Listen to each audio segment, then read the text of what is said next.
It's your boy, Daniel Ehrenberg, and this is The Franchise. And this is going to be one of those episodes where your boy is a little quiet, because we got a couple nerds on the air. Hey everybody, it's Henry Papali. This is episode 75, everybody. Very, very Did we special. find out what anniversary that is? No, that was part of my chore and I didn't do it. I'm going to do it right now. Aw. Jan, who do we have with us this Hey, week? we have a guest. And that guest is one Jen Martino, who previously you may have heard on our Alien and Aliens episode, one of our all-time classics. Welcome, Jen. Well, thank you for having me back, but I actually did Indiana Jones 3 and 4. Yeah, I was Fuck. going to say. What That are you was talking Nathan. about? That was Nathan. You did. Oh, that's an even better episode, gang. It's Indiana Jones and the Last Crusade and Indiana Jones and the Kingdom of the Crystal Skull, of course. Right. Yeah, it was delightful. Yes. It was delightful. So this is the diamond episode. That is Ooh. what 75 is diamonds. It's a diamond in the rough. Yes, this is the diamond episode of the franchise. It was this was a tough week for me, gang. How come? I don't know, Jan. You mentioned earlier you saw Blade. Oh, today we're covering Blade Runner and its sequel, Blade Runner 2049. Now, you mentioned earlier off mic that when you got home from seeing this movie, you were a little tired. I was. I'm still a little tired, to be honest. Well, I saw that movie last Monday, and I'm also still a little tired. I just got off of work, so I am also very tired. So welcome, everybody. Yay! All We're right. all exhausted for two very long movies. But not the first one. It felt long. Now, we're going to cover Blade Runner first. Now, right off the bat, this movie... All right, I'll do the stats. It's directed by the great Ridley Scott. Henry, do you have Ridley Scott up there on your computer there? Uh-huh. You want to do the thing we did with Spielberg, and I think we've done it with Carpenter? Like Yeah, we didn't do it with Ridley? I don't thought know. we did. Let's do I the- thought we did with Nathan, but we can do it again. That was a long time No, ago. we went through some of his movies, but I don't think we did the thing where it's great, good, bad. Okay, let's do it. Let's do it. All right, you ready, Jan? Here we go. Great, good, or bad. His first movie. Those are your only options, Jan. Great, good, or bad? Yeah. Yep. Or haven't seen it, obviously. Okay. The Duelists. I've never seen it. No, I never seen it. Great. Okay. Alien. Great. Great. Great. Blade Runner. Good. Great. Great. Legend. Good. Good. Good. Someone to Watch Over Me. Never saw it. Never seen it. Bad. Black Rain. Good. Good. Great. Mm-hmm. Thelma and Louise. Good. Great. Good. Interesting.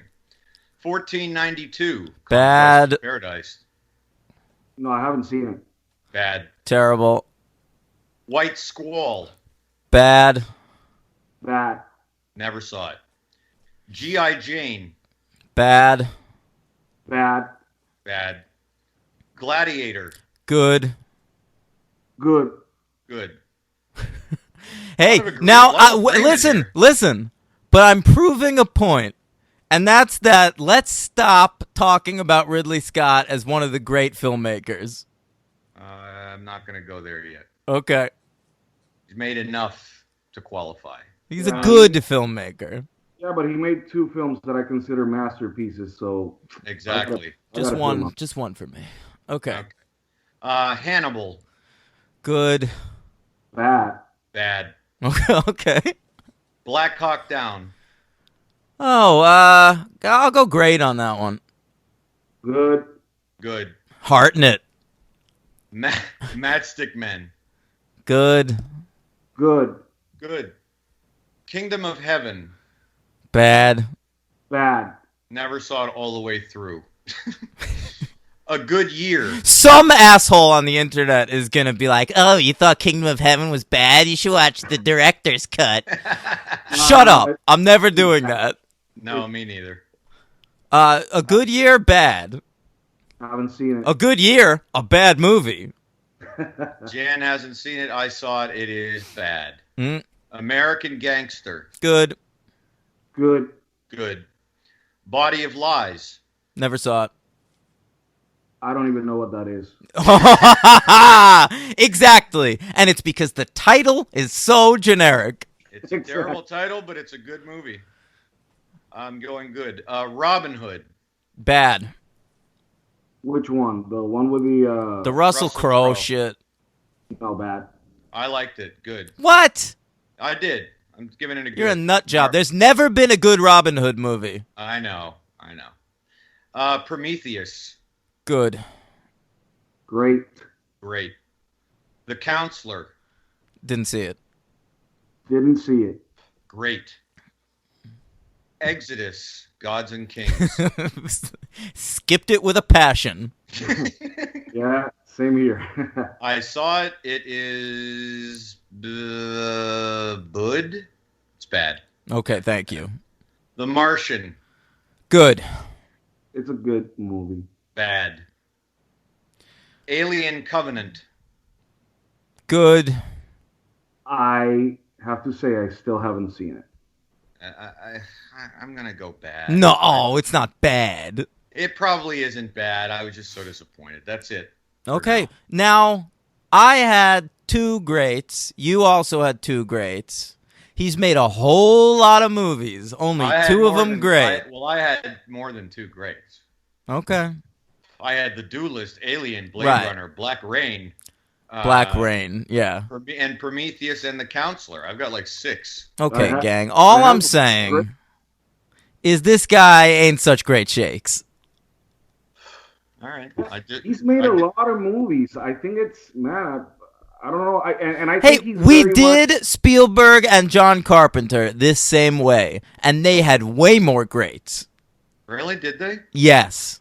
Yeah, you could be right, but I don't think just the volume of their their prolific ability doesn't necessarily. But mean Ridley is prolific. that- I know, but I mean, yeah, you're saying that they both. Well, Carpenter's less prolific than either of those two. Carpenter used to be prolific. He just sort of stopped making movies around the turn of the millennium. Yeah. Well, the thing is that Ridley Scott and Spielberg are both studio, type of directors. Yeah. Mhm. Yeah. So that also helps too. But one has a great personal style and a mastery of the camera, and one's just okay. Oh, you mean Ridley Scott with the mastery of the camera and a personal style? Nope. Oh, okay. Didn't know. Ridley Scott. I'll tell you what. The Scott with the personal style went tumbling off a bridge a couple years ago. I was waiting for that. Yep. The All right, tide well, was crimson that day. I'm gonna go Okay. on. That's very good. I'm gonna go on record, and I think Ridley Scott's one of the great filmmakers. I disagree, man. Okay. He's Yeah. good. He's good. And his next film, All the Money in the World, currently Yeah. being reshot with Christopher Plummer. Right. Yeah, well, I mean, dude, Oh God. We that's didn't even- crazy, man. Oh, fucking Spacey, man. Are they going to reshoot Daddy's Home 2 with Christopher Plummer instead of Mel Gibson? what are you talking about? What did Kevin Spacey do? Wait. Are you kidding? Of course, I'm kidding. Oh, okay, All right. good, good. All right. I got to tell you, I watched Baby Driver last night for the first time. I don't think I can do it. What? Watch Baby Driver. Oh, it's an Edgar Wright film. It's great. Edgar Wright's one of the best working filmmakers right now. He's Yeah, he's I know. actually a much better filmmaker than Ridley Scott. Okay. All right. No, Um, I need some time for the Spacey horrificness to pass me by. For a Well, second. I watched it last night, and every time he was in a scene with Ansel Elgort, I was like, "Is he fondling this kid?" listen, to my defense, I watched Baby Driver before I knew he tried to fuck a 14-year-old kid. Okay. Right. So there you go. Yeah. Okay. Into it. Hey, gang, Blade Runner. Here it is. Ridley Scott. It's his third movie, right? Yes. With credited screenwriters based on a Philip K. Dick book, Do Androids Dream of Electric Sheep? He always has the dumbest titles ever, and then some genius has to change them to make them, palatable for audiences. Well, there's that shitty Total Recall. What's that called originally? Oh, I don't know. They can something for you wholesale or something. It's dumb. Well, but to his credit, he's not writing this stuff ever thinking it's going to be a movie. I know, but it's too wordy. He's like the fucking Morrissey of sci-fi. What were the stats when this baby came out? All right. Well, it's credited screenwriters here: Hampton Fancher and David Webb Peoples. Now, Hampton Fancher, he hasn't done much, but he of course came back for Blade Runner 2049. Right. His only other credits are The Mighty Quinn with Denzel and The Minus Man, which is like a pretty good mid-90s serial killer movie I didn't know he did that. with Owen. Hey, it's me, Owen Wilson. I'm a serial killer. Yeah. It's a good movie. I like that It's movie. good. David Webb Peoples, on the other hand, was a guy who was a script doctor all through the 80s and 90s. One of these guys that on the basis of like one good script got a ton of work and made a lot of money. He was like Didn't know that. Shane Black and whatever, all those guys. He wrote Unforgiven though, didn't he? Like, Yeah. just- I mean, he's got some good movies. He also wrote 12 Monkeys. Right. Lady Hawk, I guess, but I mean, not much. He, of course, also wrote Soldier, which we'll get to. Blade Runner came out June 25th, 1982, a summer release with Harrison Ford at the top of his game. Post Empire, pre-Jedi, right? Post Raiders. Right. Although Doom. although apparently the role is offered to Robert Mitchum and Dustin Hoffman. Yeah. Dustin Was it Hoffman, also- of course, another molester. Yep. Read about that. Heard about that. Yeah. I'm surprised, given our track record, that Burt Reynolds wasn't offered the role. It's Burt Reynolds or Tom Selleck.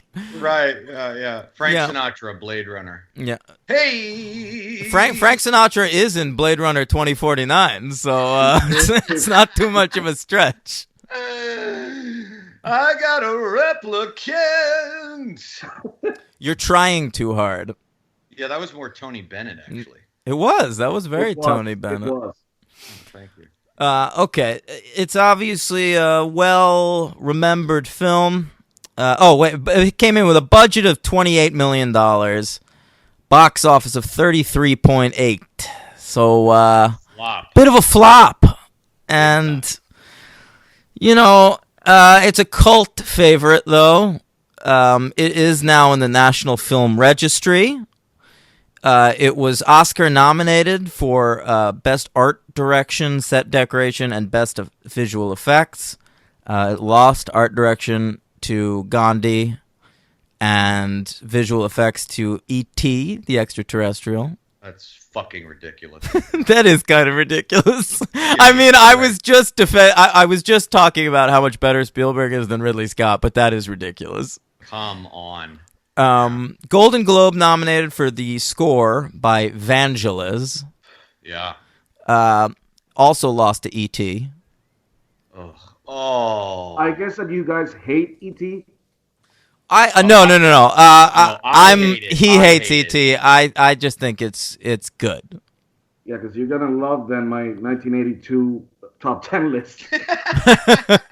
But I also love that there's a great juxtaposition here with the score, because that is unquestionably my least favorite John Williams score ever written. I loathe it. E.T.? And yes, and but it's like one of his most iconic, of course. And the Blade Runner score is one of my favorite scores. You can read more about that on Hollywood and Toto website in my article on great movie scores. Sure. Vangelis, it's very synthy. Yeah. It sounds like Axel F or the Fletch theme or something, but a little spacier. A little. Ooh, I don't want to say spacey. Dan, I think an institute that we really Henry, I was getting to it. All right. I'm getting to it right now. Henry, let's hear that theme. Okay. Cue it up. AFI. Why do you insist on playing the brasher theme? I like the more laid back version of the theme song. All right, let me cue that up. Hold on. AFI. That's it. Yeah. All right, so hey, it's your American Film Institute update, gang. I'm your host, Daniel Ehrenberg. Blade Runner on quite a few AFI lists. Let's hear it. Okay. Rightfully so. Well, really only 3, but here they are. Blade Runner, according to the American Film Institute, our old friends, is the number 74 most thrilling film of all time. All right? All right? I love it. It is. What do you think of AFI, Jan, real quick? It's okay, but listen, when it comes to all these lists that tell you, what movies to watch, what to think about them, I'm not on board. Right now, well, she's going to kill me for this, but Melissa and her friends, they have this film club. That's your wife. Yeah, Melissa's my wife. And she's watching for the last couple of years the best 250 films of all time, according to some list. I don't know if it's Sights and Sound. Don't know, don't care. Right. I decided, and they're really good, and I'm really proud that she's doing that. But I wasn't interested because I don't like when lists tell me what to watch and what to like and what to not like. Yeah. So Yeah. the same thing with Jan bristles at authority. Fuck 'em. Except when Jan, me, and you all make our own lists, which of course are from the highest authority. That's right. You mean our Lord Almighty? I don't even. That's what I meant. Mm-hmm. Okay, hang on. I got more AFI lists. I know. Blade Runner is the number 6 science fiction film of all time. Okay. All right. Sure. And it came in, okay, wasn't on the original 1998 best movies of all time list. But when they updated it in 2008, sure, there was Blade Runner, the number 97 film of all time. 7. Wow. 97 out of what, 1,000? 100. Uh-huh. Okay. All right. Mm-hmm. AFI. AFI. It's pretty good. 97 out of 100? There's a lot of good movies that didn't make that list. And frankly, Blade Runner, I don't think is one of the 100 best movies ever made. So you guys should be psyched. Okay, American movies, right? No, I mean, It's AFI.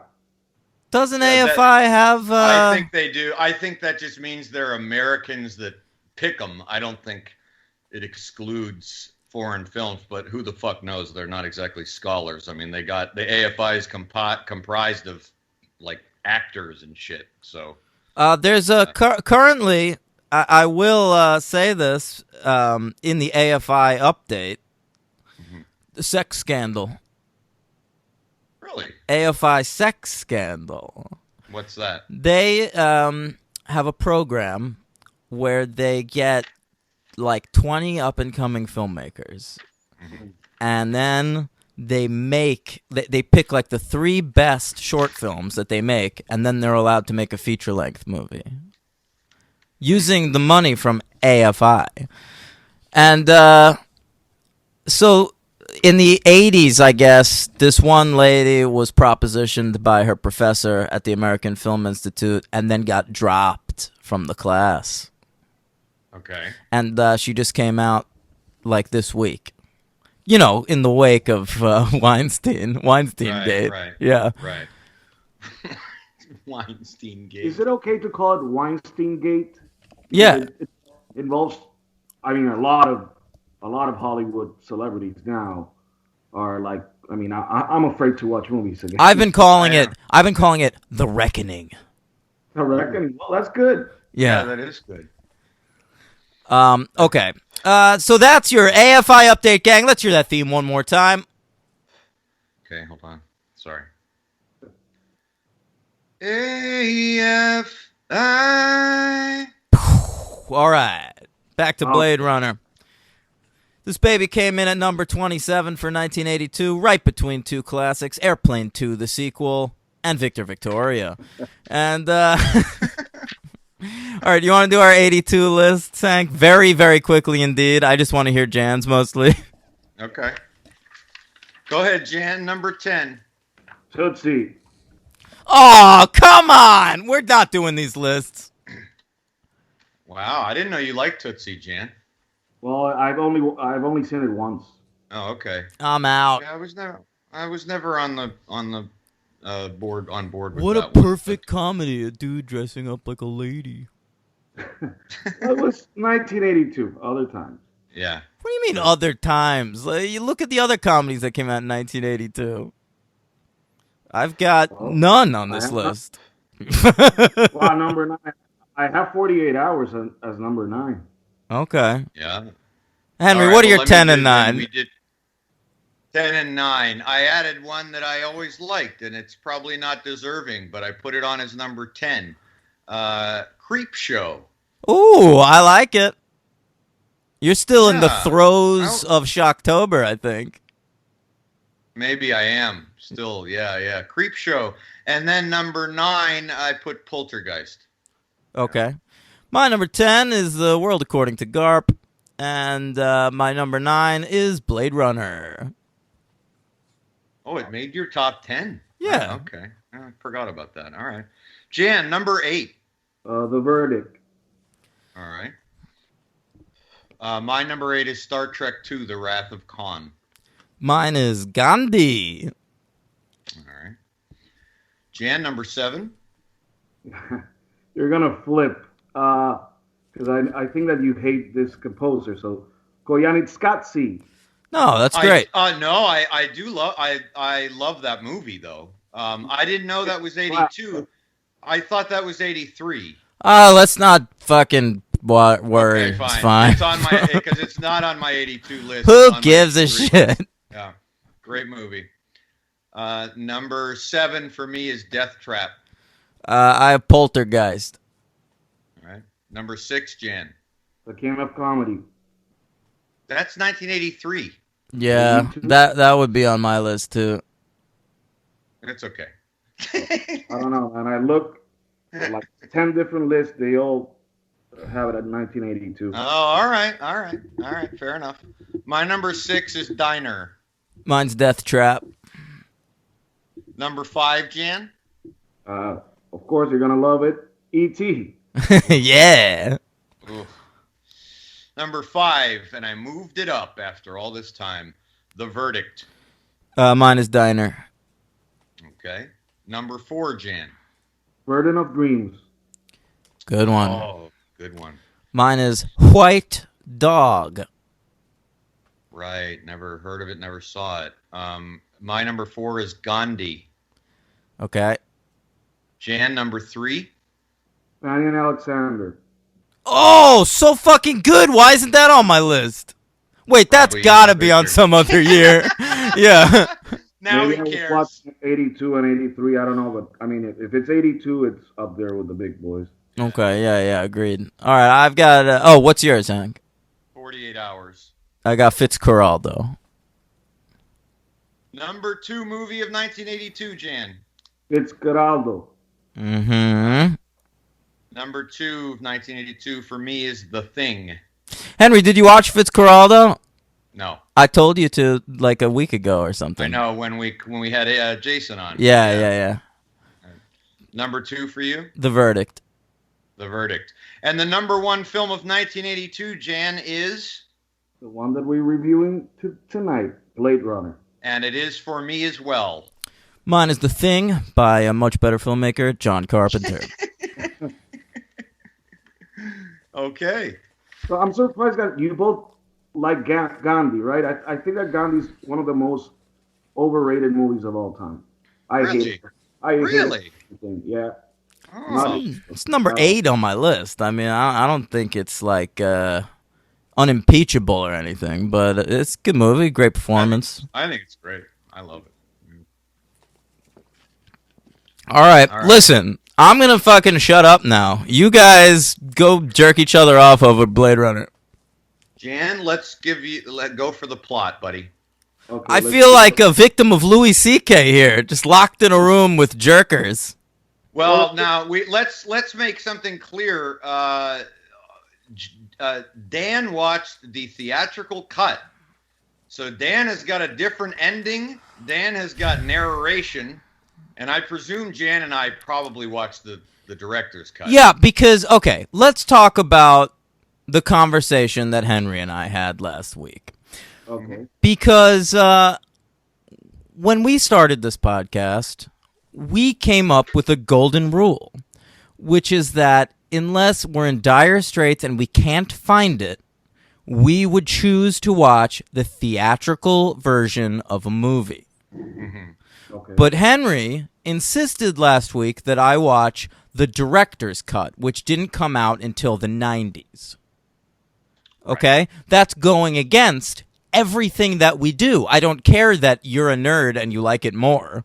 There's fucking 9 versions of this movie for no reason whatsoever. And so I'm just going to watch the one that people, if I was in 1982, I wasn't born yet like you two old people, I would have seen the movie that I watched. Yeah. How did you find the theatrical version? Very easily. It was streaming on Amazon Prime.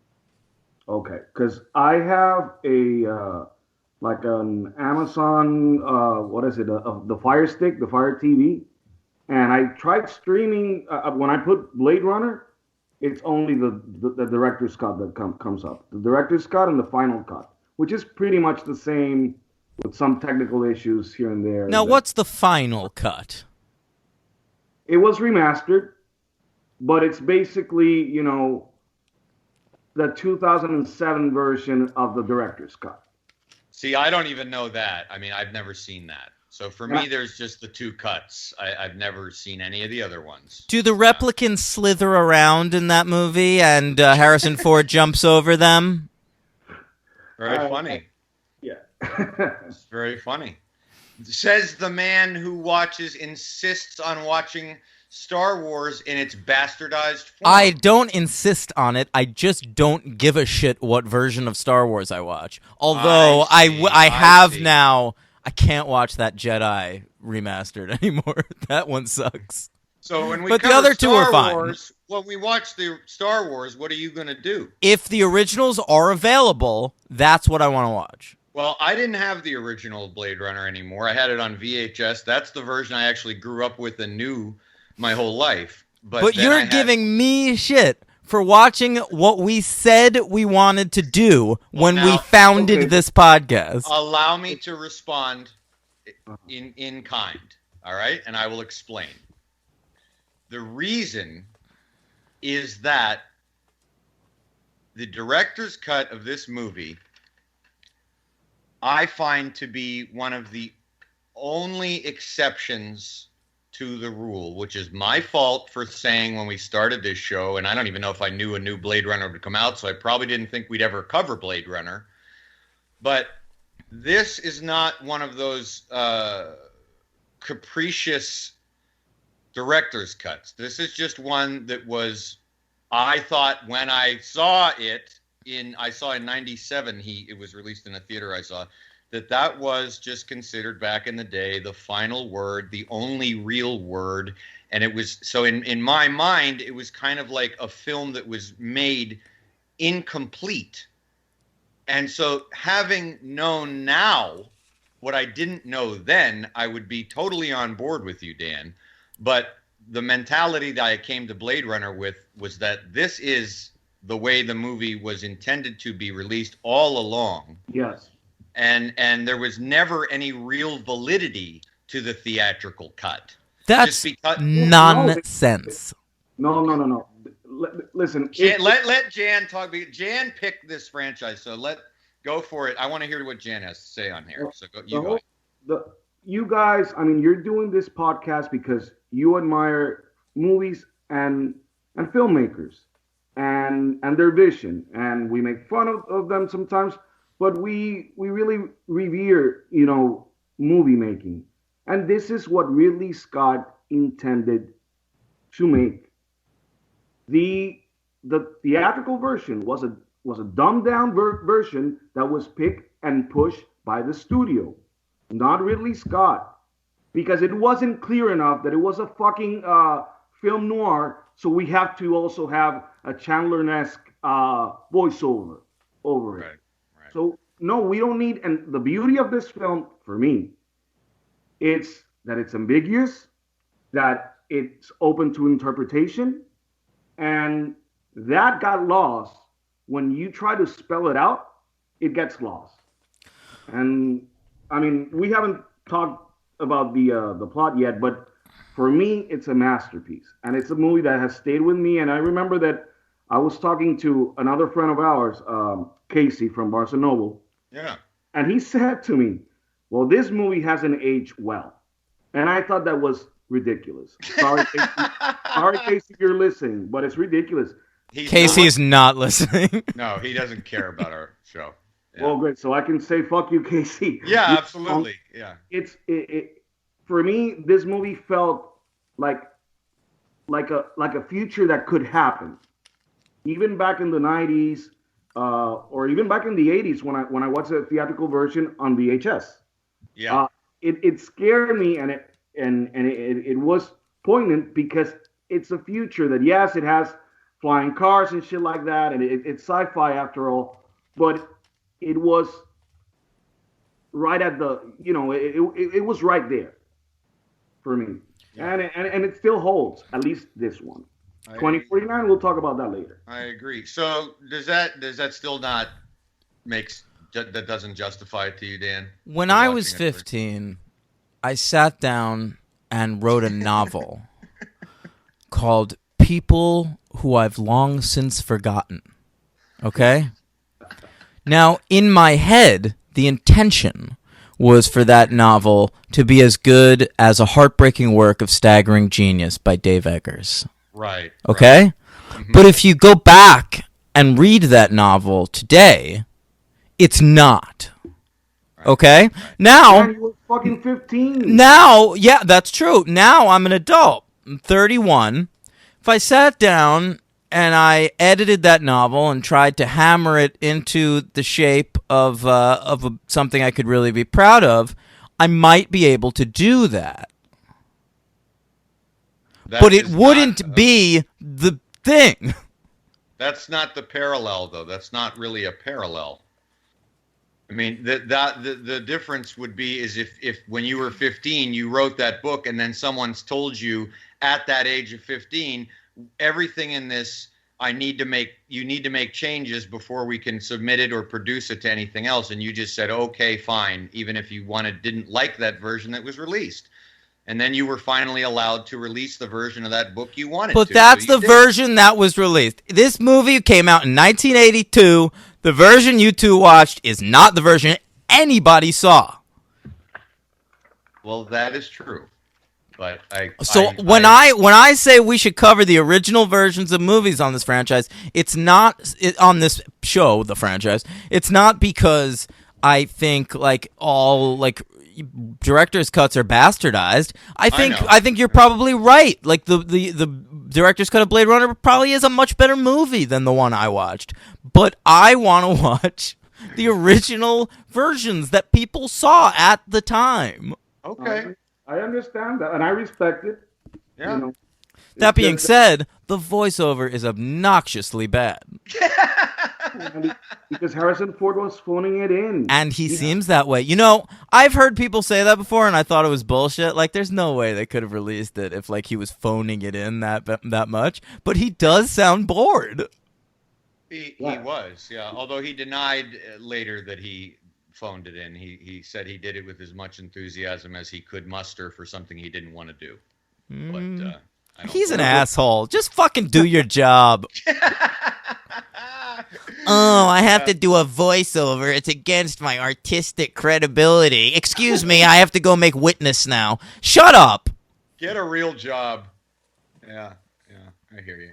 Anyway, So okay, so go ahead with the plot. If you, I think when he says the plot, it will probably include things that the voiceover has in it anyway. So it'll cover both. Well, it starts with a scroll, so I'm automatically out. yeah, okay, exactly. It's a premise. Jesus Christ. It's Earth 2019. It's hell broke loose on Earth, or at least in LA, where this movie takes place. There's immigrants everywhere. I mean, you can't take a step without bumping into them. The environment is shit. I mean, pollution is all over.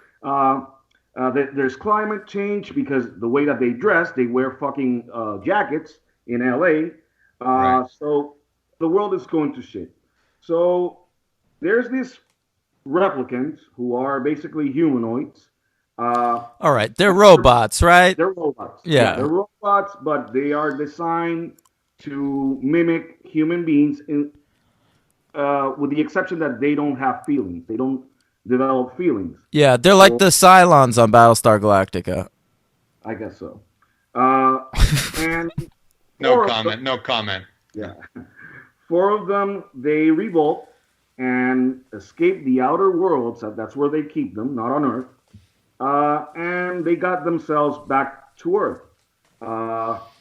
This is illegal for replicants to go back to Earth, and those that do are hunted down by Blade Runners and retired, which is another word for executed. Can I ask you So- something? Why Blade Runner? 'Cause Why it's are they cool. called that? It sounds cool. I don't know. That's it? That comes from something else. I read that title of Blade Runner was like, I think it was thrown together by Hampton Fancher from like another book or something that he liked, and so he came up with that title, and it sounded cool. I think we can all agree that Blade Runner is a better title than Do Androids Dream of Anything's Electric a Sheep. better title than Do Androids Dream of Electric Sheep. But we can all admit that Blade Runner is meaningless, right? I guess, sure. Yeah. Thank you. Oh, by the way, I would like to point out that Burt Reynolds was considered for the role. Really? Bro, that's incredible. Of course, Yeah. he was I- considered for every role at the I time. was joking, and I'm not joking now. That's yeah. Well, it's 1982. You know, what can you do? Yeah. Anyway, the film starts with Leon. This is one of the replicants, but we don't know it yet. He's being interviewed by Holden, who is a Blade Runner, and they are performing a test. It's called the Voight Comp test, and it's a test that they do on Blade on replicants to see if they are humans or robots.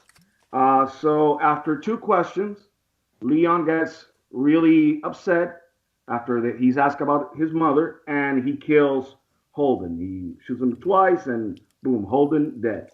So, Well, he's not dead, but yeah. well, yeah, he's in a coma. He's Right. in a respirator, whatever. Right. He's dead. So cut to Rick Deckard, our hero or anti-hero, whatever you want to call him, played by Harrison Ford, and he's a retired Blade Runner who just wanted some noodles. So he's at his local noodle bar, and he's trying to get some dinner in him, and in comes what's his name? Edward James Edward Olmos. James Olmos, and basically has a Also from Battlestar Galactica. True. okay, yes, he was in Battlestar Galactica, and he tells him, "Oh, your old boss wants you back." So basically, he's forced to come back and hunt and retire these replicants. Retired, we establish is execute them. One last job. Yeah, exactly. Come back. You're the best. And he said, "Well, why don't you send another Blade Runner?" Well, Holden is fucked up. He's in a respirator, so you're all we got.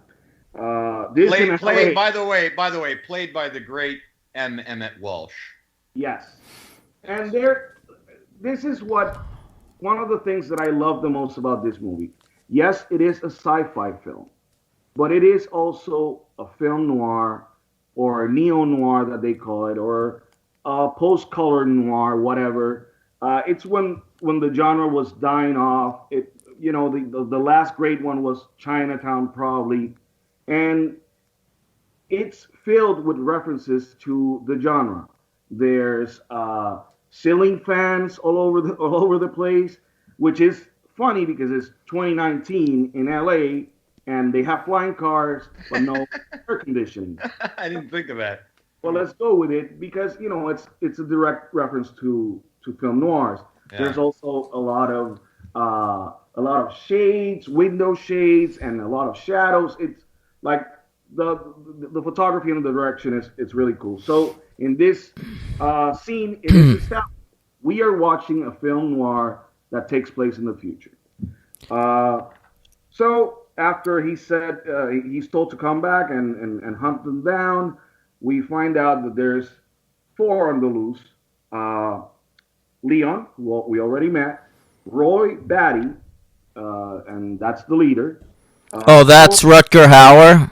Yeah. He's pretty fun in this movie, man. He's fucking great. Yeah. Great.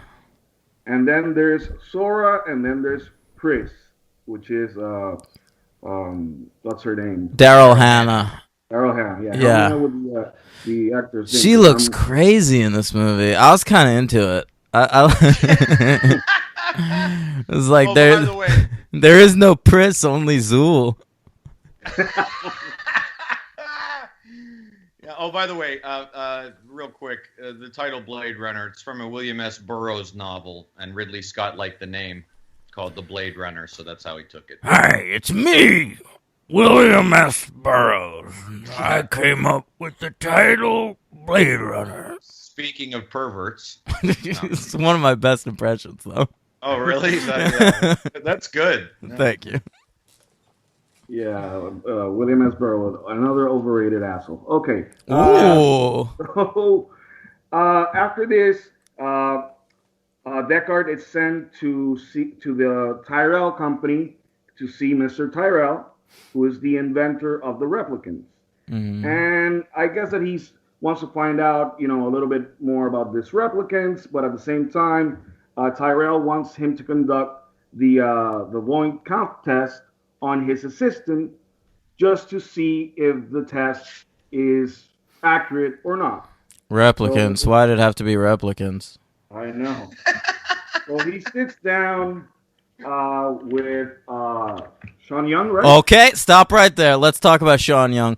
One of my all-time favorite people. Sean Young. And she's great in this movie, by the way. In fact, I'll just say it right here. She's my MVP. I love her throughout. I was really hoping she'd be in the sequel. She kind of is, but really not. Right. And Henry, what's the Catwoman story? As far as I remember, she really, I didn't look this up. This is just I'm pulling this out of my head, right? She really wanted to be Catwoman in Batman Returns, and Tim Burton cast Michelle Pfeiffer over her. So then she fucking appeared on, she was like on Oprah or something, and she came out dressed as Catwoman and said like, I should have been Catwoman. And Yeah. She's she's a maniac. She's had like 14 nervous breakdowns on live television. I fucking love her. And I remember reading once that when she worked on a movie with James Woods once, she ended up like they dated for a brief time and then she stalked him. And he had to get like a restraining order against Sean Young. I think she's another one of these ladies that boned Joe Esterhaus at one point too. Oh, okay. Yeah. But yeah, check out Sean Young's Wikipedia page. It's a good read. I of course also love her in Ace Ventura: Pet Detective, where she plays the transgender football player. And she's who also became the cop. She's this is the second movie that her and Daryl Hannah are in together because 5 years after Blade Runner, they were in Wall Street together. That's right. Yeah. That must have been an uncomfortable set. Charlie Sheen, Sean Young, Michael Douglas. Man. Yeah. Whoa, the cocaine on that set. Wow. Mm-hmm. Baby. Good times. I'm surprised everyone didn't get cancer from all that pussy eating. Well, anyway, guys. So yeah, she's being interviewed by Deckard, and after 100 or so questions, Tyrell asked Sean Young to leave the room, and Harrison Ford, reveals, well, she's a replicant, and then it's confirmed by Tyrell, but she doesn't know it. She doesn't know that she's a replicant. So she was a prototype, an experimental prototype, and she had memories insert in her brain. So she believes that she is human, and she doesn't know anything about being a replicant or anything like that. Anyway, we move forward. Deckard goes to the Leon's hotel room, and he searches. He finds some pictures, and he finds like a snake scale, a synthetic snake scale. Snakes. Why did it have to be snakes? Exactly. Again, reference. After that, we see Roy and Leon. They meet up, and they go and harass some replicant eye manufacturing laboratory assistant. They rough him up. They take his coat. It's really cold, and he gives out a name. Okay. Oh, I should say. So the reason why the replicants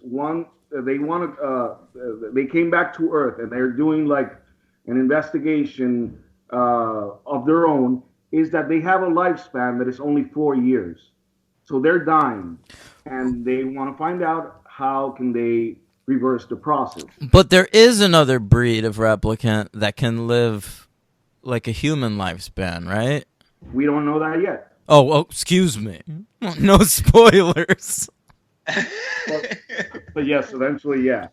So anyway, they go to this poor guy, another immigrant that the white people harass, and they get the name of J.F. Sebastian, who is the genetic designer of these replicants. I do genetic design. I'm William Sanderson. He's great. He's great. He's in it, yeah. If Sean Young wasn't my MVP in this movie, it would be William Sanderson. Dude, you could give the MVP to a lot of people. Mehmet Walsh is fucking great. He's not MVP material. You could give it to Rutger, I think. But that's about it. We'll get there. Okay. Yeah. Okay, so anyway, Harrison Ford, or Deckard, goes back to his apartment, and he finds Sean Young waiting for him, and she tries to convince him that she's human. Yeah, she's the femme fatale in this scene. She's the femme fatale. Yeah. Without a doubt. So another element of the film noir. So she's trying to plead her case, and he goes like, nah, yeah, you're not. I mean, those memories, they're not yours. They belong to Tyrell's nieces. That picture, you're not. That's not you. That's not your mom.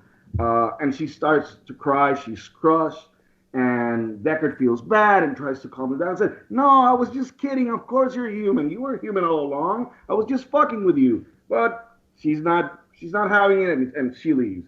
And Hang on. yeah. Does he rape her in your version of the movie? Not yet. Okay. We're getting to that. Remember, this is a film noir. It's So at too some long. point- You gotta speed this up. Yeah, you don't have to go through every sequence. Exactly. But at some point in this movie, there has to be a woman that is either sexually assaulted or sexually harassed. Oh, there Because must be. It is wouldn't. a It wouldn't be a movie without that. Yeah, exactly. So anyway, so Deckard, he traces the snake scale thing to a strip club where Sora works as I guess, a stripper with a snake, and Yo, this is the worst part of the movie, honestly. This whole Yeah. sequence where she ends up like dying in a shootout in the middle of the street. Cut it out. Shootout? Cut it right out of the movie. I Well, I like also- the shootout. I also didn't like the character that Deckard, pretends to be. Like, he has like this voice. Oh yeah, it's so fucking lazy. Yeah, it's Harrison Ford doing Urkel or something. It Exactly. sucks. It was that part. Yes, it's a little ridiculous. But Yeah. anyway, so he kills Sora in a shootout, and then I guess that Sean Young sees him. She's and this. I mean, this is L.A., but this is only a block where everything happens within a block radius. Yeah. So Sean Young is there, and what's the name of the other character? The replicant, the big replicant. Leon. Leon is Oh. there. Okay. So Leon chases Deckard, and he is trying to kill him. Deckard lets his gun loose, and Sean Young picks it up and kills Leon. So there's two gone, two down, two to go. But then Deckard's boss tells him, actually, no, there's three, because now Tyrell wants Sean Young dead because, she's a replicant. She ran away, so you got to kill her. So he's struggling with that, and then they have a conversation, and he assures Sean Young, and that's the part where she gets raped. Wait, we're not just gonna go over that. Okay? Yeah. They meet in his apartment, Yeah. and she tries to leave, and Harrison Ford closes the door on her. Yeah. It's a real Rocky situation, right, Hank?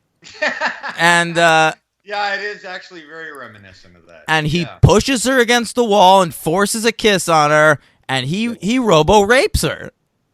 Well, yeah, and he makes her say, like, tell me that you want to kiss me or kiss me. So he's Right, telling. right. Yeah, And that's not consent, Deckard. No, he's rough with her, but it's a robot, so he thought that What do you mean it's a robot? Oh, he thought it was real solution. But anyway, yeah, that happened, and I just realized when I watched the movie again this morning, it was like, I don't remember that scene going like that. But yeah. Yeah. So anyway, so. Oh, they kill the robots at the end of the movie. All right. Yeah. They go. They find Terrell. They want to find Terrell to prolong their lifespan, right, Jan? So then they figure out J.F. Sebastian's hiding place, and Daryl Hannah is there, and She plays him a little bit, and then yeah, you can keep going, Henry, because I'm shooting blanks here. No, you were fine. I'm trying to not. We don't have it. Not as much of a scene by scene, only because for time's sake. But yeah, so Deckard finds. He's looking for Roy Batty, and he's looking for Daryl Hannah.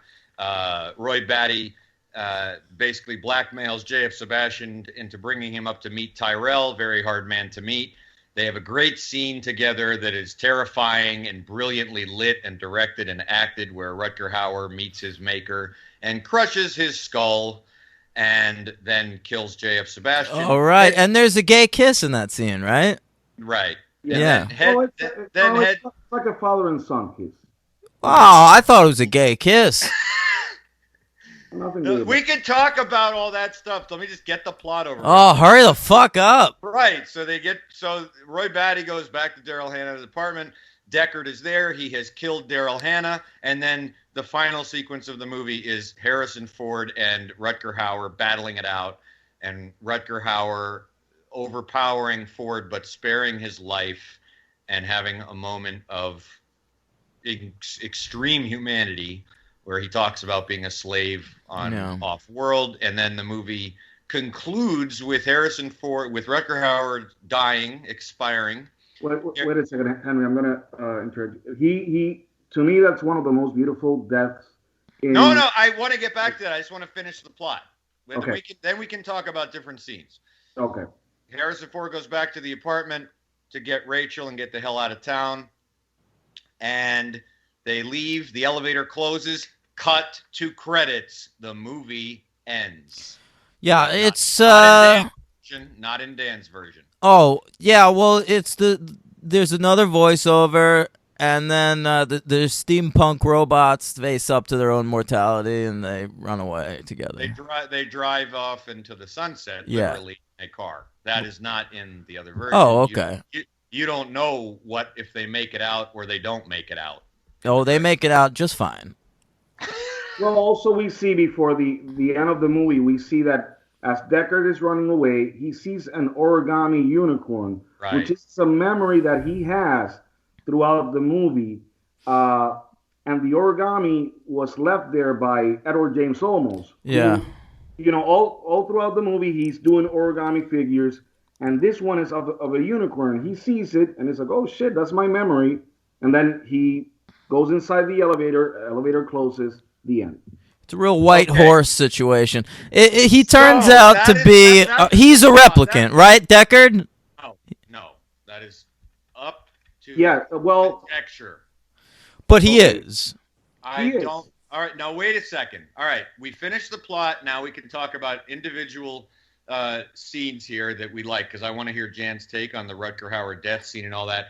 Now, that's been the long-running thing where Ridley Scott, I believe, says he is a replicant. That is the way it is. I believe Hampton Fancher wanted it to be up in the air. Yeah, but it's a Ridley Scott movie, and Ridley Scott is not a subtle filmmaker, so it's very, very obvious that he's a fucking robot. I have never thought that he was, and I still don't. The screenwriter, even after seeing the sequel, doesn't matter. It doesn't, especially after seeing the sequel. Listen, no. For me, the point is that he could be a replicant. Right. The whole thing with the inserted memories, with the thing with humanity, the fact that Roy Batty spares his life. Why would he do that? Because maybe he didn't want to kill one of his own. I've never thought that, but there's a few things. I mean, this is like an endless conversation with this topic, but that's part of the beauty of the movie. Is that part of the charm? One of the things that I thought that is very basic for me, and you guys throw in here, was that if he is a replicant, he is really piss poor. I mean, he's weaker physically than all of them combined. He has no superhuman abilities whatsoever. He bleeds out. He breaks fingers, bones. I mean, there's nothing about him that is at all robotic except for the performance. Yeah, right. No, but listen, you beat me to it. Wait a second, but that posed the question, and I think this is one of the main questions of Blade Runner. What's human? What defines humanity? I agree. Yeah, bro. Oh, stop it, Dan. No, listen. You want to joke all you want, but this movie, yes, it's ambiguous. It's meant to be that way, I think. Right. I agree. in terms of it posts a lot of philosophical, moralist, ethical, and theological questions, and even back in the day, environmental questions, and even questions about immigration or what is so-called illegal immigration. I mean, this is why this movie to this day for me. Listen, it's what do they say? The opinions are like assholes. We all have one. Some people have two, but that's really rare. But, but in my opinion, it's what makes this movie great. That it's open for interpretation. I think that whether he's a replicant or not is absolutely open for interpretation. I don't think there's a right or wrong answer. I personally don't think he is. Dan thinks that he is. I hate to break it to you, but you've got the wrong answer. I don't know, Dan. But I go with the director of the film. Remember what we talked about, Henry? The director's vision. The director wanted him to be a replicant. The screenwriter and the actor didn't. I'm not going with any of that. I'm going by the film. Yeah. Well, if you just go by the film, then where are you getting that from? Just the dream sequence? It just seems clear to me that the end of that movie is two robots driving off into the sunset together. Really? Yeah. Is that right? No, I'm being dead serious. Yeah, I am too. I didn't know what you would think, so I'm interested. You didn't feel any ambiguity at all. No. I felt there was a moment late in the movie where I was like, "Oh, he's a replicant." Really? Yeah. Okay. I think I'm not remembering the scene, but there's a scene in the middle of the film that it's hinted that you could be a replicant. It's like I think that Sean Young asked Harrison Ford, have you taken the test yourself? Right. And he says no. At that. No, he doesn't answer. He doesn't answer. And then, in the end, with the origami and all that, it could be hinted that he's a replicant. And I always thought that he was a replicant, to be honest. I will say that the origami thing is also open to interpretation because Edward James Olmos' character he knows the specifics of the dreams that these replicants are given. So it could be that he made that because that's his way of telling Harrison Ford, I know that you're in love with this woman and I know that she's a replicant, but I'm going to let you go. I'm not going to kill her because he was but that's the dream. That's Harrison Ford's dream, the unicorn. It's not hers. So well, how does he know another human? Yeah, that's also in also different ways of the editing and the cuts. Now, it is the reason you think it's his dream is because it happens and then like they show him lying down. But if it's an implanted dream, because he's in the fucking scene by himself. And there's there's a unicorn on screen. He's allowed to have a dream about a unicorn. He's allowed, but maybe that's I mean, that memory was implanted. Listen, it doesn't matter because I think that the beauty of this film, what makes it masterful, is the ambiguity. And you and I, we both like I'm Stanley Kubrick. Yes. And what we admire of Stanley Kubrick is that many of his films are ambiguous. I like that too, but my friend Ridley Scott is no Stanley Kubrick. Of course not, man. I'm not saying that. I mean, but of the three of us, I seem to be the only one who's saying that I can accept that it's an ambiguous ending. Jan, you seem to absolutely think he's a replicant anyway. No, but I can accept that, Henry. I can accept that notion. I think that he's a replicant. That doesn't mean that I'm right. All right. So that's different than Dan, who is saying he is right. Yeah, he's unambiguously a replicant. Well, listen, Dan, I was like that for a long time, and I remember having this conversation, actually an argument with you, Henry, at the Barnes & Noble floor, saying like shit, no, he is a replicant, he has to be a replicant. If not, this movie doesn't make sense. It's not as powerful. I have softened my views on that. Oh, even though I still think that he's a replicant. Okay, all right. Very interesting. I have pretty much always had the same view of it, no matter what version I watched.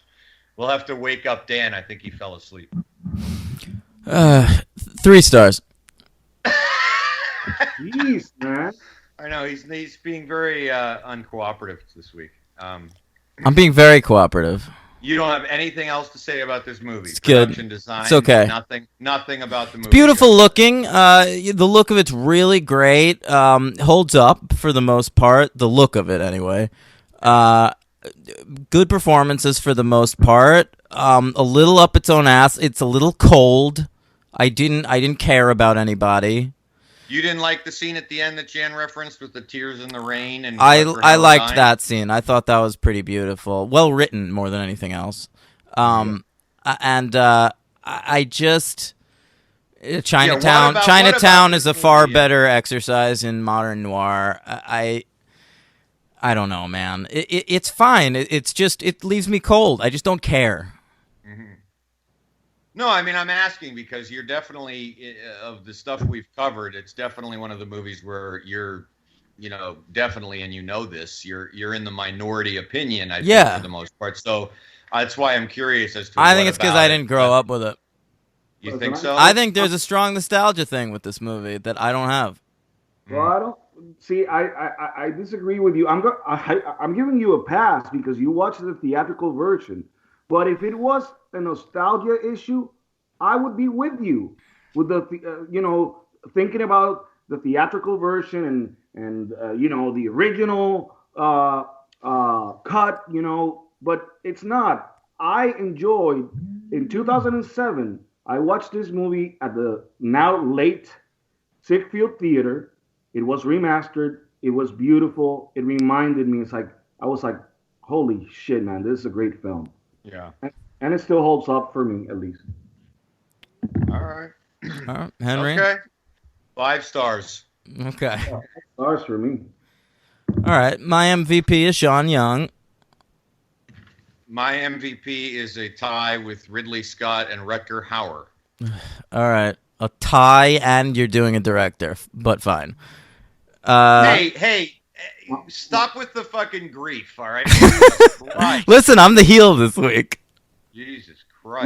My MVP is Rutger Hauer as well. LVP? That last scene is fucking amazing. Yeah. It's a great one. Who's your LVP if you have one? LVP is who's the shootout girl? Oh, Joanna Cassidy? Yeah, that was dumb. I didn't like it. 6 Feet Under's Joanna Cassidy? Yeah, that's right. Brenda's mom. Right. Yeah. My LVP is Michael Dealey, who is the producer, and he is the guy who the entire reason that this clusterfuck happened over all these years. He's the one who pushed the theatrical cut. Okay. Well, I was going to say the studio for the same reason. Yeah.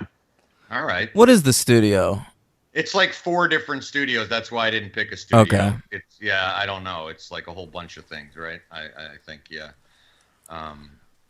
Okay, well, that's Blade Runner. I mean, Jan and me could probably continue to talk about it, but we don't want to keep Dan from falling asleep. It's okay. Listen, it's a classic, gang. We've just run very long. We have another whole movie to get through. I know. My fault. Guys, sometimes I remember English is my second language. It wasn't an issue of your English. You speak much better than many people, including our president. So, don't... Yeah, okay, but I'm also 41, and I smoke a lot of dope in my fucking life. So my memory's not all there, so... sorry about that. I ramble sometimes and I forget. No, dude, you're fine. You're fine. When we get to the plot of Blade Runner 2049, though, we're going to have to blaze through it, too, because it's been about 4 weeks since I saw it, and it's a little more difficult to get through it. So we'll just do a quick summary of it. But all right, so that's Blade Runner 1982. So many years pass, and they decide they're going to make another film set in the Blade Runner universe. Yeah. So, in 1998, Paul W.S. Anderson and screenwriter David Webb Peoples make a movie called Soldier. Okay? Did you guys both watch that?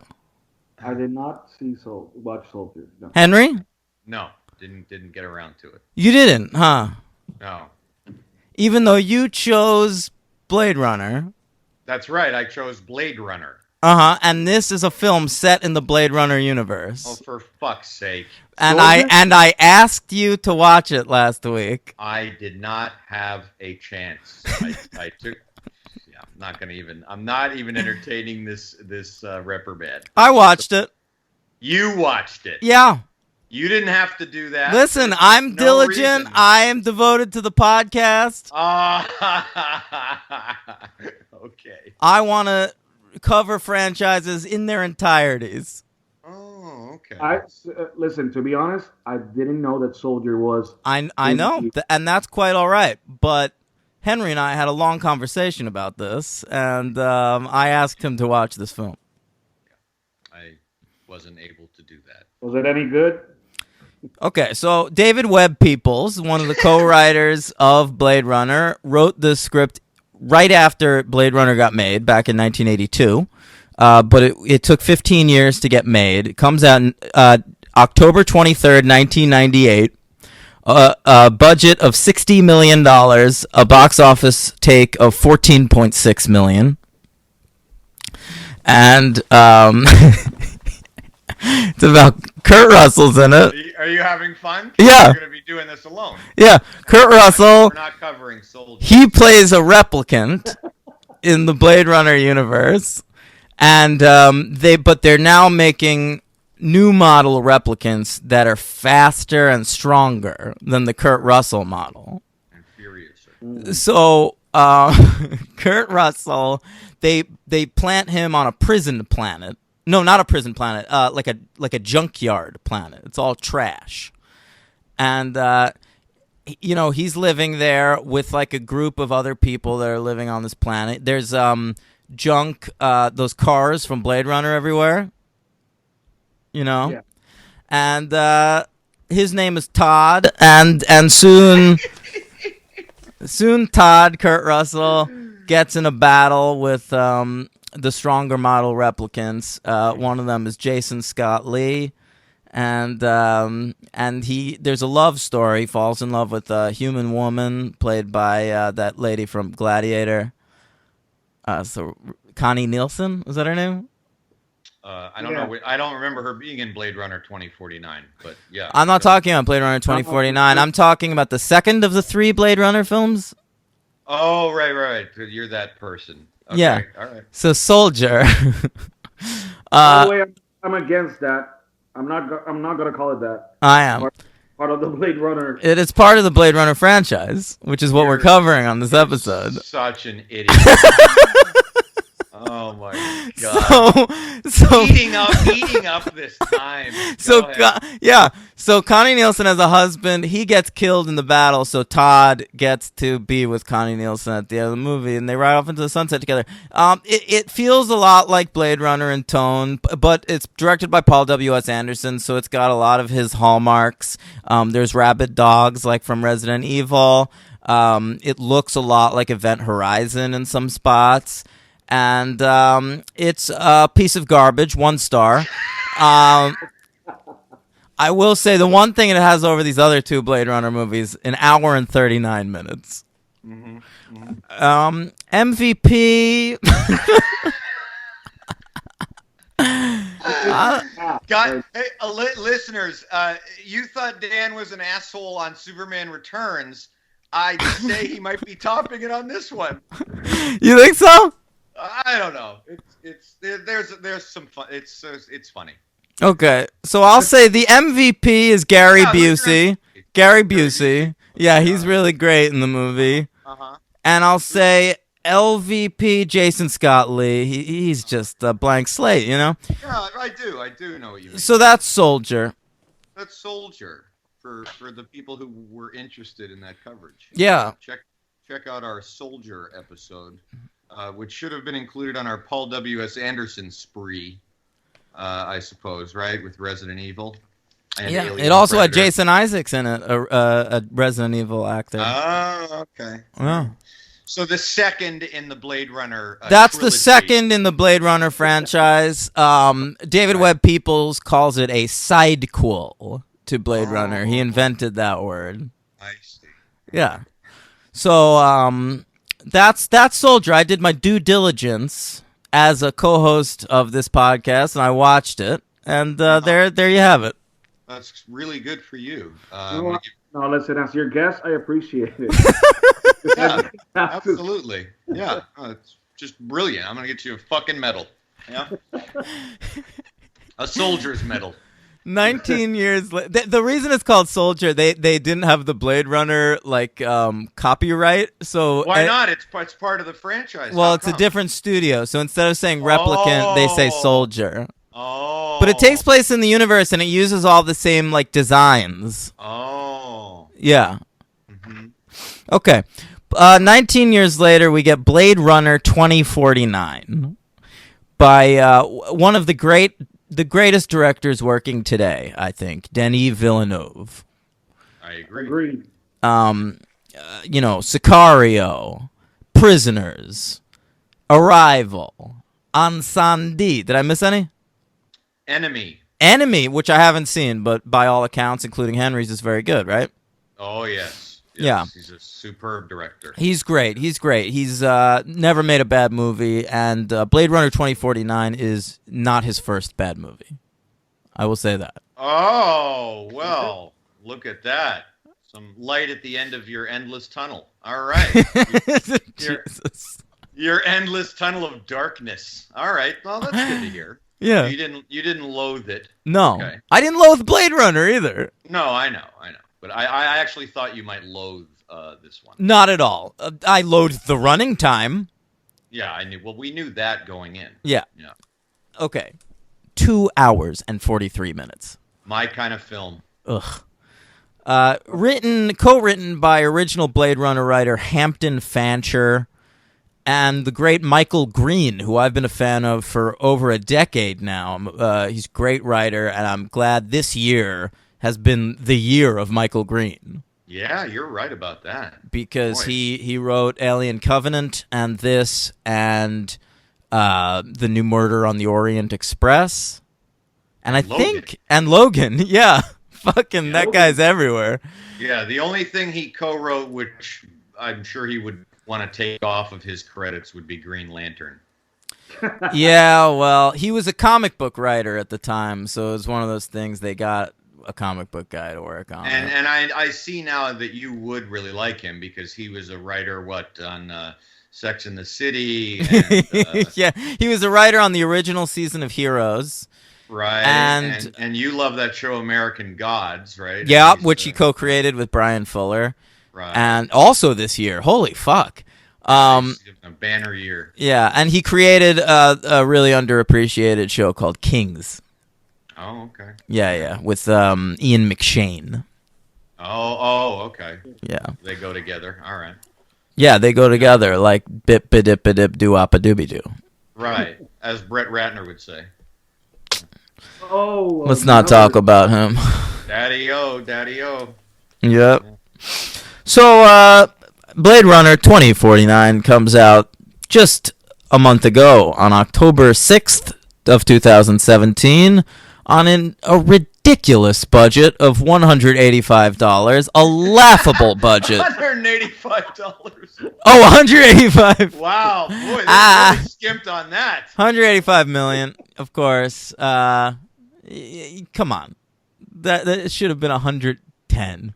Well, I don't know. I mean, I'd like to be with you on that. I think they vastly overestimated how many people want to see a Blade Runner movie in 2017. I think you're probably right on that one. Yeah, I think you're right. So to keep it good, listen, if Blumhouse was producing this movie, they'd keep those costs down. Yeah, but the other thing is, of course, in this movie they got a higher budget because of the people they got too. They got Roger Deakins, the great cinematographer Roger Deakins. They got Hans Zimmer doing the music. They got a Ryan Gosling. They shouldn't have gotten Hans Zimmer to do the music. They should have gotten some electronic guy like in the original. I disagree because the music is fantastic in this. Also, the production design is pretty amazing. Well, Yes. but Denis Villeneuve can do that with less money. You think so? Yes. I don't know. I mean, he can do other movies like that with less money, but it's a massive production. You But got it's Warren- Blade Runner. It's Blade Runner. It's not what the people want. Well, it's what this person wanted. Yeah, no, it's great, and I'm glad it got made. But Right. you know, whatever. It so far it's made $240 million at the box office. So I mean, it has not recouped costs yet. No, and it probably Won't. Yeah, probably won't. Unfortunately. Well, what are you talking about? 240 million is more than 185. 185 budget, not counting advertising. Okay. Yeah. So I mean, to recoup the costs of Blade Runner 2049, this thing has to make at least 350 million. Yeah, I don't think it's going to do that at this point. No. Yeah. Yeah. We open on another scroll. Well, can I just say I had to go to the theaters to see this, and we don't talk about that a lot. So I went to go see this at the Alamo Drafthouse. Oh, I don't know that. You know, it was started in Austin, Texas. I think like Robert Rodriguez was an early investor. Mm-hmm. And it's one of these theaters where they throw you out with no refund if you're talking. Really? So that appeals to me. Wow. This is a film buffs movie theater. Wow. And they have waiters that come during the movie and get you stuff. And I will say, Yeah. I got a Red Bull halfway through this movie. I was about to fall asleep. Where is the Alamo Drafthouse? There's one in Manhattan, I believe, but I went to the one in Brooklyn. Oh, okay. Yeah. Cool. I think it's near like Cobble Hill, something like that. Yeah. Yeah, I had a good experience with the theater, but I just hate seeing fucking movies in theaters. I had to get up to pee halfway through the movie, and then I by the end of the movie I had to pee real bad again. But I was like, this must be wrapping up. And when I was thinking it must be wrapping up, Harrison Ford showed up, and I was like, oh God, there must be an entire act left. Well, I had to pee too, but I held it in. I didn't. So did I. Yeah. I did not. You know. I missed something. I don't know what. Yeah. You don't care anyway, probably. I do. I was invested in the movie, but I had to pee. It was. I can't sit there for 2 hours and 43 minutes. No, it's tough. Yeah. Especially the older we get, our bladders aren't as good as they were when we were younger. It's true. It's true. Okay, so who wants to take this? We open with Ryan Gosling beating the wrestler Batista in a fight. So I'm laughing already. Right. Yeah. He is clearly a replicant named K. Yes. Yeah, K, like Tommy Lee Jones in Men in Black. What's that, Jan? No, that they established that the fact that he's a replicant from the get-go. No, I was laughing at you about Tommy Lee Jones. Yeah. You think that's where they got that from? Definitely. Let's just call him K. Yeah. Yeah. Maybe this takes place in the same cinematic universe as Men in Black. You know what? We should stop. Then if it does, we should stop the recording and go watch Men in Black 1 through 3? Yeah. It's not confirmed. It's not confirmed, whereas we have confirmation that Soldier takes place in the Blade Runner universe. All right, and then we should go watch all the aliens all over again because they all take place in the shared universe. But we did that already. That's the thing. Oh. Mm-hmm. Right. Yeah. Okay. So. Yeah. So who saw this most recently? Jan did. No. If I do this, it's gonna be a podcast of 3 hours. Yeah, all right. I told you, Henry, you do it. You do it.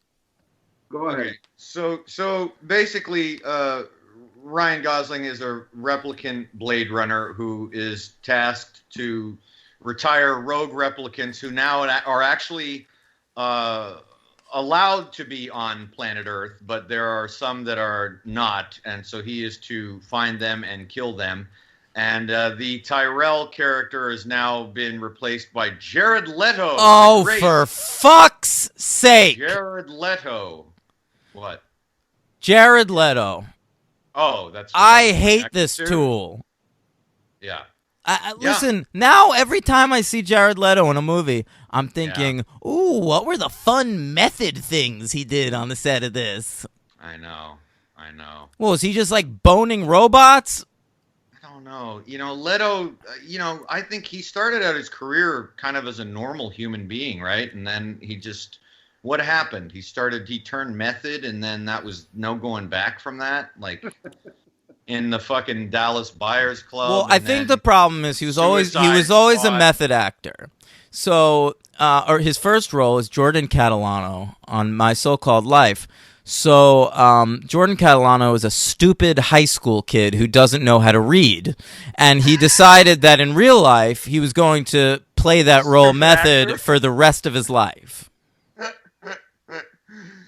So he just decided to become a stupid actor. So he just decided to be a fucking idiot. Now, do you not like Jared Leto in anything he's been in? My So-Called Life. That's it. That's it. Yeah, I thought he was good in Dallas Buyers. Overrated. Yeah. McConaughey's great in that movie. He's all right in American Psycho. Anyone could play that role. Yeah. Fight Club. Anyone can play that role. All right, no. I got two good roles of his. I'm destroying something beautiful on this podcast, I think. Yes, you are. Well done. I got two good Jared Leto performances. All right. Panic Room. Hey, Henry, that is a good performance. I'm sorry. Go ahead. And Requiem for a Dream. I'm not a fan. No superhero count in Blade Runner? Oh, fuck. Yeah, I did.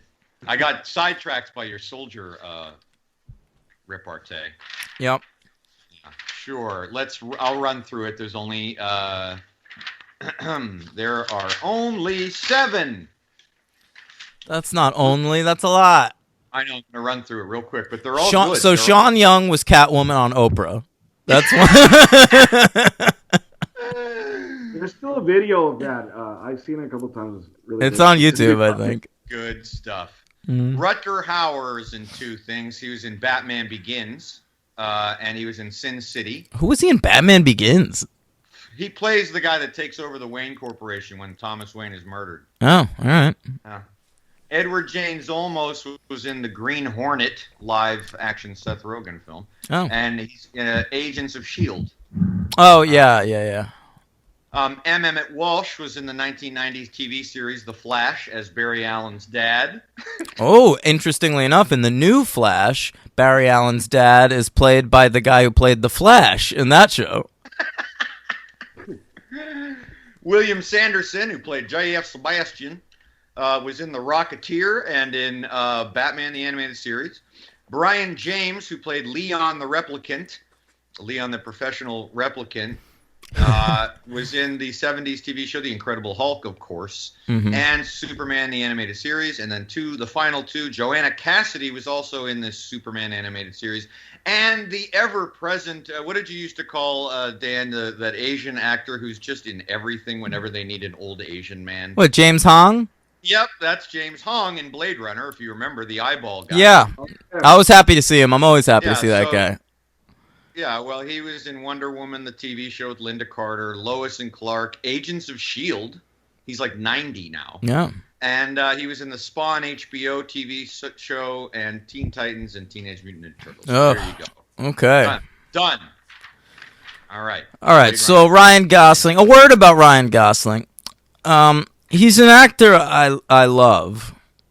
Me too. But he used to have a bit more range than he does now. Now he's this guy. You know, I'm Ryan Gosling. I'm very charming. You know what I'm talking about? He's like Mr. Fucking Cool. Like, you want to go to the jazz club and dance with me? Is that what you want? Yeah. Listen, come on. Hey. Oh, I didn't know he talked like that. Hey, Ryan Gosling. Yeah. Walk in here. And we see him without his shirt on. We see him with his shirt off in this movie, so that makes him a little bit of a douche as well. Yeah, he's kind of playing like the replicant version of his character from Crazy Stupid Love. Okay. I saw that. Yeah. Okay. All right, what else you got, Hank? Oh, God. This plots of these movies are killing us. They really By the are. way, Jared Leto, you know, harassment allegation coming soon, right? He's got to be on that list. Against what, like a robot, maybe? I don't know, man. I don't trust that guy. Don't trust him? Yeah. No. He's gonna claim he was in character for something. That'll be his defense. Yeah. He was like, I wrote up a character, you know, biography for my role in Suicide Squad, and I decided my version of the Joker is a rapist.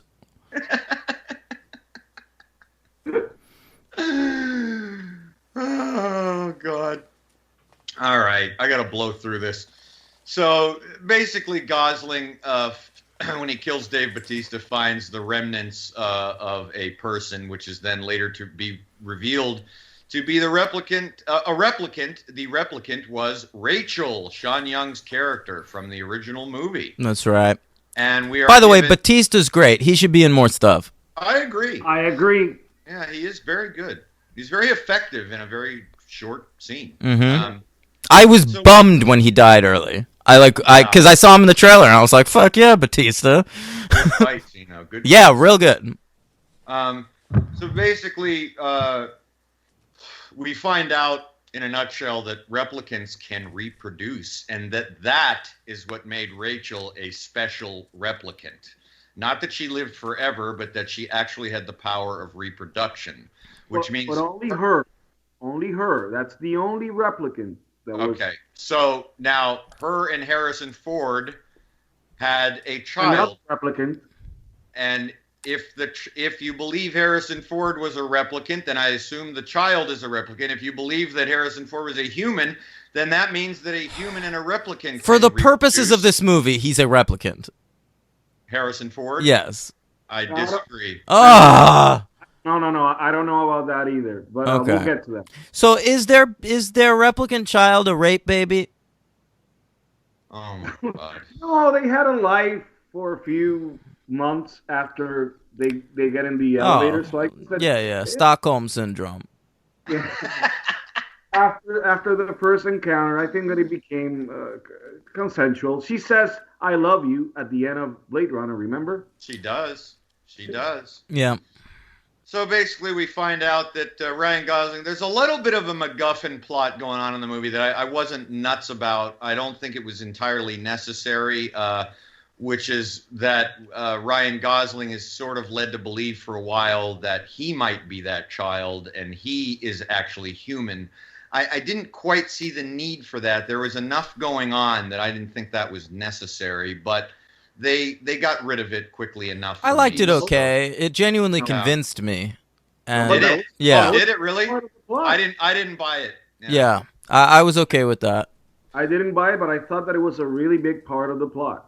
Yeah. And then- Oh, okay. All And right. then it was a twist. You know, oh, he's not the child. Shit, it's a twist. Who is it? Right, and we have like we had a unicorn in the first movie. This time we have a toy wooden horse, which is kind of a implanted memory that has been implanted in his mind by Rachel's daughter, who is now the memory implanter. Well, we find that out near the end, right? Yeah. We meet her early on. There's a lot in this movie about who implants the memories. How do they do it? That's right. And Thank you, Dan. I liked the first scene where Gosling visits her behind the glass case. She's sort of like the girl in the plastic bubble, Yeah. and she creates the memories. Yeah, that's true. And then I just was jumping around because I just And I like she says that creating memories is not about detail. It's more about small moments. I thought that was interesting. Well, look at you getting all emotional. That's right. And then You have a real filmmaker making this one. Okay. Oh, Next.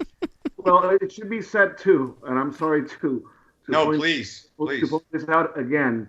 But Earth is inhabited by only immigrants now. Only immigrants. Everyone who is not an immigrant went up to the outer world. So It's been a while since I saw it. So yeah. Oh, okay, sure. What do they Yeah. call it? Off-world. Off-world? Yeah. the off-world. Which I thought was a pretty half-assed branding in the original, and it looked out of place in the sequel. That's interesting. Really, Hmm. I didn't think that, but okay. Yeah. So Ryan Gosling hooks up with Deckard. He finds him living in one of my favorite sequences in the movie, living in a completely irradiated Las Vegas. Yep, cool And looking. very cool production design and everything going on there. And they have a little Deckard comes out of the shadows and he's like, Rachel, we're home. Yes, right, right. I forgot that was in there. That was a Force Uh, Awakens reference from Oh, from my friends out yeah, there. let's not get started there. Yeah. So then basically you have kind of a thing where Deckard and him join forces, and the Jared Leto's evil character sends some people out to eradicate any people who would find how this reproduction came about, because right, Jared Leto's character does not know how Tyrell did this, and he wants to do it so he can send replicants all over the universe to basically create some kind of kingdom for himself. But also, you're forgetting about the app that Ryan Gosling's falls in love with. Oh yes, his girlfriend that's a hologram. Yeah. It's a program. It's her but with a body or something. Oh yeah, Ana de Armas, and Yes. she's like a really major character in this movie. She's kind of his right hand hologram, for lack of a better word. And there's that crazy scene where he bones her like through a hooker. That's right. Yeah. A hooker that is sent also by someone that we don't know at that time to follow him and to basically, make contact with him. But it was forced. It was someone said like follow that guy with the green jacket, Right. and then she's the hooker. And after she's done, before she leaves, she puts like a tracer inside Right. the throat. Yeah. A hooker played by Mackenzie Davis, who is the best actor working in this movie and is severely underused. Mackenzie Davis is the best actor working in the movie. Yeah. She thinks she's better than Robin Wright, Yeah. Ryan Gosling. Yeah, she's great. Okay, all right. Hmm. I don't think I even know her. I was really excited to see her in this. Do I even know? I don't. No, I know her primarily from the show *Halt and Catch Fire*. Oh, which I've never seen. Yeah. Yeah. Okay. Yeah. I forgot Robin Wright was in this. Yeah. I She was underwhelmed by Robin Wright. Me too. I liked her a lot. I've been underwhelmed by Robin Wright a couple times recently. Look, Yeah, I you love didn't I care love for her her in in House Wonder of Woman. Cards, but yeah, I didn't care for her in Wonder Woman either. Yeah. So basically, Kay and Deckard is going to be tortured to death to reveal how this reproduction takes place. But Ryan Gosling saves the day and reunites him. He takes a bullet from Leto's crew, and whilst Ryan Gosling lays dying outside, Deckard reunites with his daughter. And scene. Yeah. Well, you forgot about the rebellion. I forgot a lot, but the point is, I didn't. I'm trying to. Well, the implant that the hooker put on him, it was so I guess some replicant rebels are starting a rebellion, and they follow him, and that's how they find him, and they tell him, no, you're not the one, you're not Neo. She Oh is Neo. yeah, I didn't care for any of that. It was like the fucking the what do they call it? Like Zion sequences in the Matrix. I was reminded of that, but I thought that it had a small enough amount of screen time that it didn't get too diverted with. No. But it plot. did have a small amount of screen time. But this is a 2-hour and 43-minute movie, so no amount of screen time is small. This movie should be 40 minutes shorter. No, I disagree. No, I agree with Dan. Yeah. I absolutely loved this movie. Loved it. I have a hot take about Harrison Ford. All right. Oh, all right. I didn't need Deckard in this movie. Really? Yeah.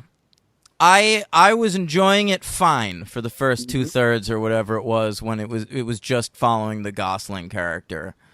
When Deckard showed up, it was a cool sequence at first, and then I kind of just didn't care. To me, Deckard is not a great character. He is a stand-in for a film noir lead in that first movie. He gets by on the charisma of Harrison Ford. But this isn't Han Solo. This isn't Indiana Jones. This isn't a character years and years later I'm dying to see again. The thing that's interesting about Blade Runner is the world of Blade Runner. So I'm getting another film set in that world. That's all I care about. This movie could have had no Harrison Ford whatsoever, and I think it would have worked better. I agree to some extent, but I'm going to go even a little bit further than that. I did not need this movie. I did not need this movie to exist. Whoa. I had no, listen. I like this movie. This is a really good film on its own. Mm-hmm. I did not need that story to continue. That story was done. Well, I agree with you on that. But Then it's unnecessary, Henry. I mean, it's. I feel that it was forced. I feel that they did it so they can, forgive the pun, to franchise the movie, and now they're thinking about doing 3-4 sequels. Well, they're not going to because this movie didn't do well.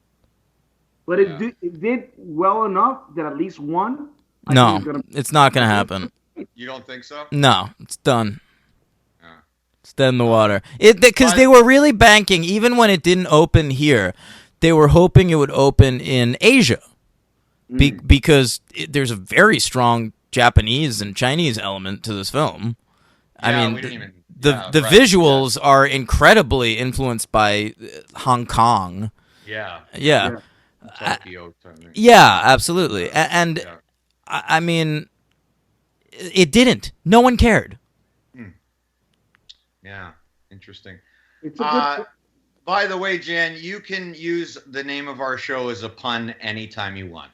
Okay. I don't think anyone's ever done that, so that worked. That was lovely. Yeah, well, I loved the movie. I thought it was absolutely fantastic. I didn't think that initially when I heard it was coming out that it was necessary either. But when I took into account who was making it and all the right people were involved, and it was executed near perfectly for me, I was so happy with it that. It's kind of like another sequel that came out this year, which was Trainspotting 2, T2. And, you don't need a sequel to Trainspotting either, but if you're going to do it the right way, and they did it the right way, and they did Blade Runner 2049 the right way. So I am very happy. I will be buying this film, and I'm going to own it. Yes. Okay. I enjoyed this film. I think it's a really good film. Filmmakers that I really respect. The director, I mean, he's amazing. Roger Deakins is gonna win his first Oscar. You think so? No, he's not. I don't think they're gonna give this. This shit ain't gonna be nominated for anything. I don't think it is. But technical stuff. This movie's gonna win art direction. This movie's gonna win probably cinematography. No, you're out of your mind. You're under the delusion that this movie is Mad Max Fury Road, and my friend. No, because but it's very similar. Mad Max. That's another thing. It's a sequel, belated sequel. It did really well. They put a lot of money into it. It looked beautiful. They did the smart thing by leaving Mel Gibson the fuck out of it. And it's a movie that worked, and it won a bunch of Oscars because people have a lot of affection for that Mad Max. I think they overestimated the affection that people have for Blade Runner. I think it's gonna get guys. Well, if I stand corrected, I will. But I think it's gonna get a shitload of nominations, and I think that it's gonna get a few Oscars. And this is a movie that I'm defending in award season. Oscars, they don't mean shit. Let's be honest. Yeah, no, yeah. But Wonder Woman's gonna win everything this year because of what's going on in Hollywood, anyway. So come on, no. I mean, we're gonna see a lot of films with powerful women leads and good women filmmakers, yeah, get a lot of Oscars. Yeah, the 3 billboards outside of Eberling, whatever. That's going to win some stuff. Yeah, right. But I think that Roger Deakins, I mean, the movie is beautiful. The cinematography is beautiful. The art direction is impeccable. I would love if he won, but I don't think it's happening. And the direction is incredible. And I'm saying this about a movie that, in my opinion, didn't need to be made.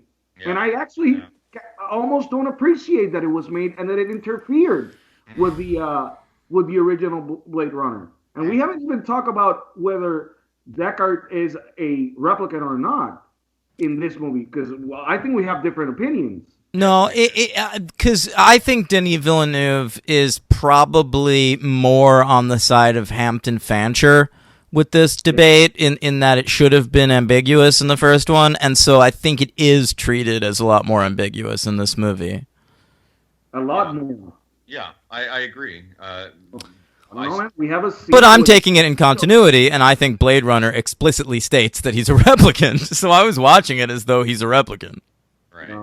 See, even though I agree with you, I think that he's a replicant. I think that it was subdued. I think that it was not spelled out. And I think in this movie, it is. There's a fucking scene between Harrison Ford and Jared Leto in which they fucking spell out the whole are you or are you not? And then they try to be cute and they say like, oh, maybe not. You know, I mean, they said, oh, but you were programmed to meet at this moment and this time with Rachel.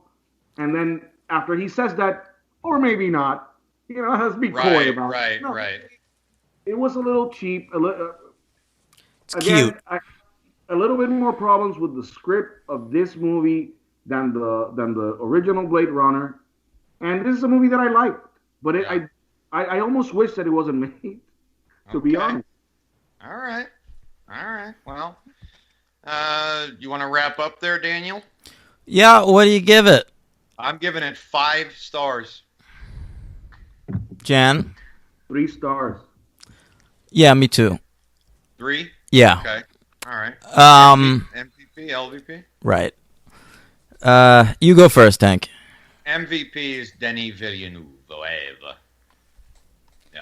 I'll also go Denis Villeneuve, but if I'm gonna pick an actor here, to me, Ryan Gosling carries the movie. Me too. And you know, good supporting cast. I mentioned Mackenzie Davis, who I love, but also nice to see, even though he's kind of typecast, Lenny James in his brief. That's true. Couple moments. Yeah, he's good. What about you, Jan? MVP, LVP?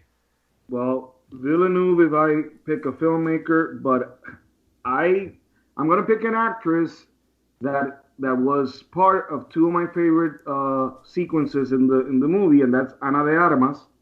I love the sequence in which she walks out of the apartment for the first time and feels the rain falling on her.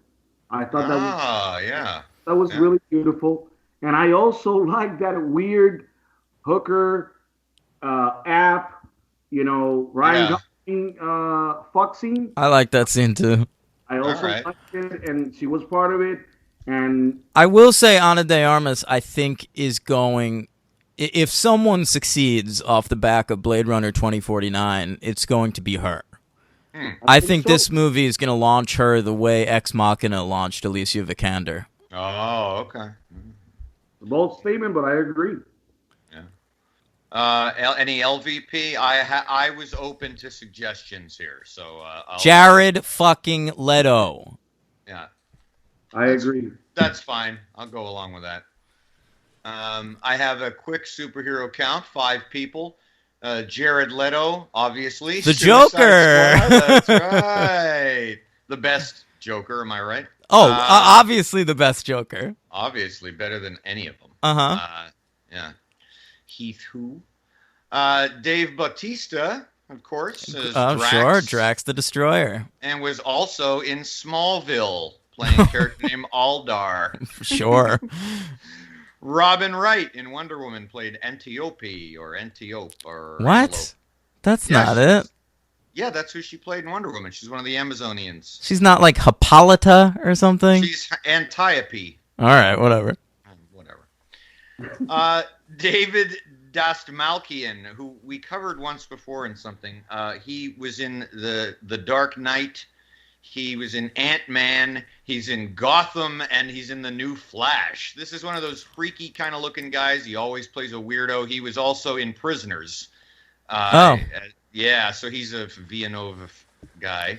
And our old friend Wood Harris from The Wire. The great Wood Harris. Avon Barksdale. Avon Barksdale was in Ant-Man and in the 2012 Judge Dredd, simply titled Dredd. I forgot about Wood Harris. Miscast in this movie. To me, a rare miss with Wood Harris.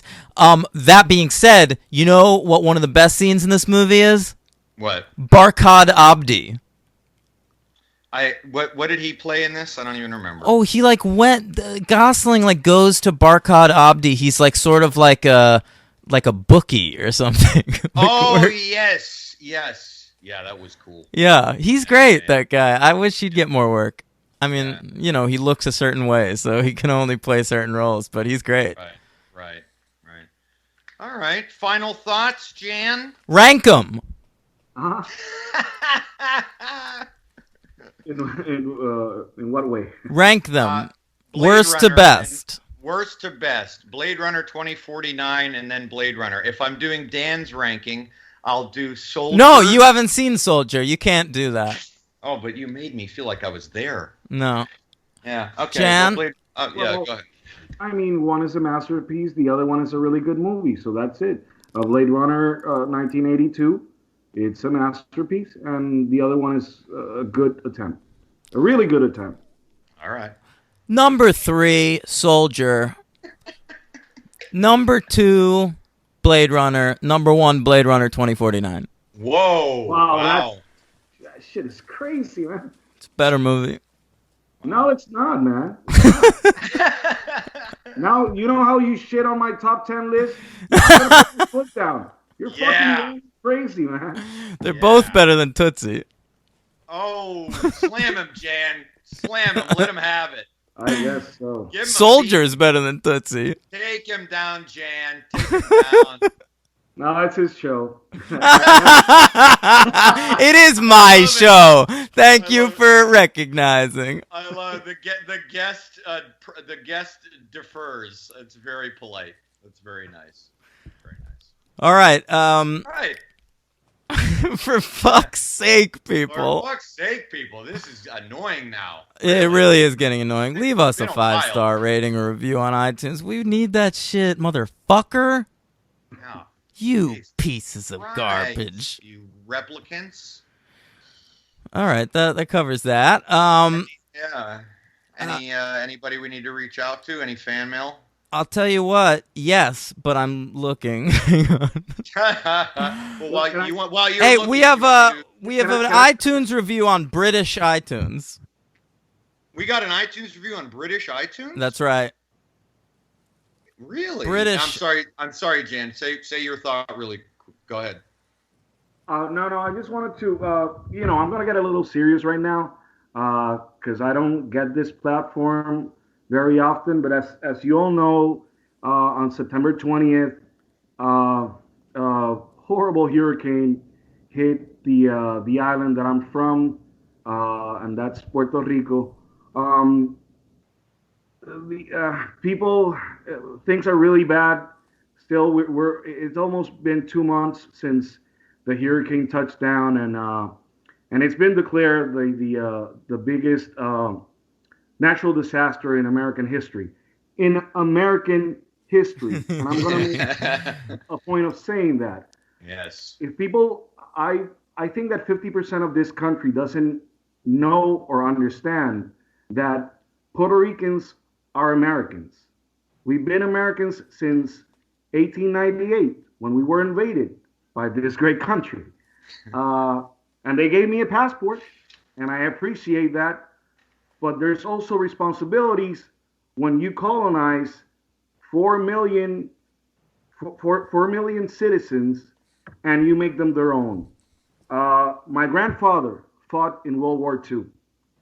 My father was in the reserves of during the Vietnam War. I didn't serve because I didn't have to. The notion that we are that this country and the federal government is giving us a handout. There's no handout. This is our responsibility to look after other Americans that are in need. 80% of the island to this day has no power.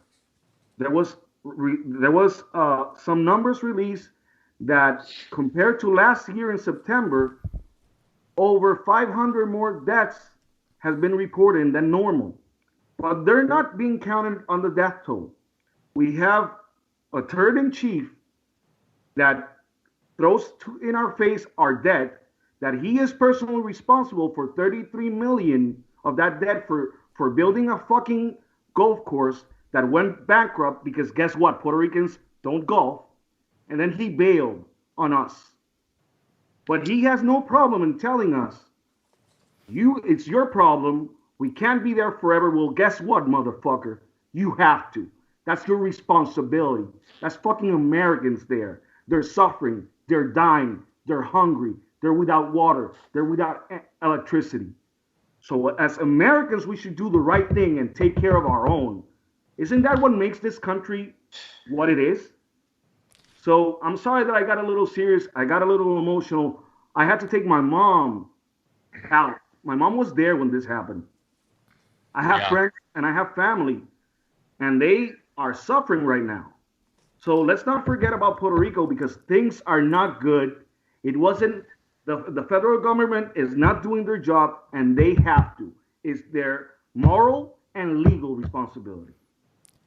Jan, to be fair, you got some paper towels out of it. I know, man. And you know what? I hope that people are wiping their ass with it. Well, amen, brother. And I couldn't agree with you more on every single thing you said. Every single point. So Thank you, guys. Glad you said it.